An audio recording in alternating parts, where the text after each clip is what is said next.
জীবনে কিছু শিখতে চাইলে সব কিছু থেকেই শেখা যায়, সেটা ভালো হোক কিংবা খারাপ। কেউ আপনার থেকে বয়সে ছোট হোক কিংবা বড়, সবার কাছ থেকেই কিন্তু কিছু না কিছু শেখার আছে। নমস্কার বন্ধুরা, আমি প্রিয়াঙ্কা। আপনাদের সবাইকে স্বাগত জানাই আমার একটি নতুন ভিডিওতে। সকালবেলা ঘুম থেকে উঠেই আমি ঠাকুরঘরে চলে গিয়েছিলাম প্রভুর সেবা দেব বলে। তো বন্ধুরা, আমি যখন 7 কিংবা 8 বছরের ছিলাম তখন থেকেই কিন্তু আমি পুজো দিই।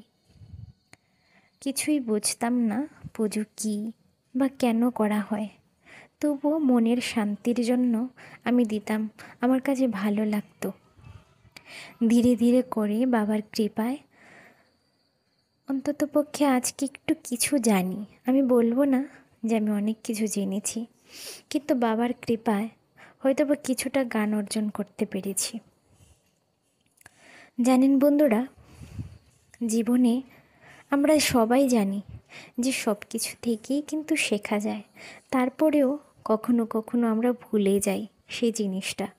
আমাদের মধ্যে অহংকার, আমাদের মধ্যে ইগো সেই জিনিসটা একটা জায়গা করে নেয়। সেটা আমাদেরকে একটা পর্দার ভেতরে রেখে দেয়, যার ফলে আমরা কোনো কিছু শিখতে পারি না, যেটা শেখার সেটা গ্রহণ করতে পারি না। কিন্তু জানেন বন্ধুরা, আপনি যত ভক্তির মার্গে চলবেন সেই জিনিসটা থেকে আপনি ধীরে ধীরে মুক্ত হতে থাকবেন।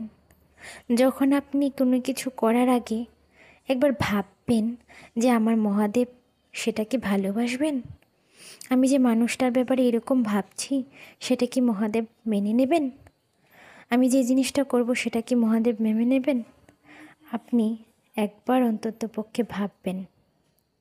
সেটা আপনাকে বাধ্য করবে কিছু একটা খারাপ কাজ করার থেকে বাঁচাতে, কিছু একটা কারোর ক্ষতি করার থেকে বাঁচাতে আপনাকে সাহায্য করবে, আর আপনাকে পাপ মুক্ত রাখবে।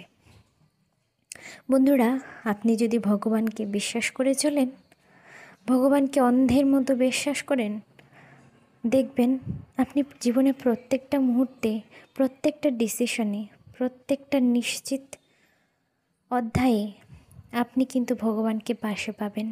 হয়তো বা ওই সময়টা আপনি বুঝবেন না, কিন্তু সময়টা পার হয়ে যখন পিছনের দিকে তাকাবেন আপনি বুঝতে পারবেন আপনার সঙ্গে কেউ ছিল না, একমাত্র মহাদেব। তখন আপনি বুঝতে পারবেন মহাদেব আপনাকে, আপনি যতটুকু মহাদেবকে ভালোবাসেন তার থেকে কয়েক গুণ আপনাকে মহাদেব ভালোবাসেন।